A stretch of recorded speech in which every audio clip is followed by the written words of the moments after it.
ओम नमः शिवाय. आज आपण ऐकणार आहोत भगवान शंकरांच्या अत्यंत उग्र आणि पराक्रमी अवताराची कथा, वीरभद्र अवतार.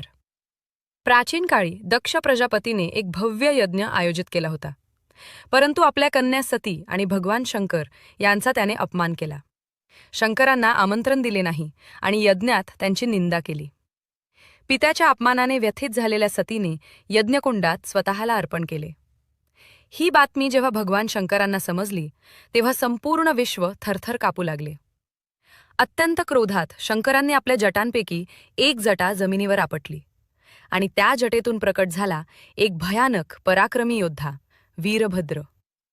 भगवान शंकरांनी वीरभद्राला आज्ञा दिली, दक्षाचा अहंकार नष्ट कर आणि अधर्माचा अंत कर. वीरभद्र प्रचंड वेगाने यज्ञस्थळी पोहोचला.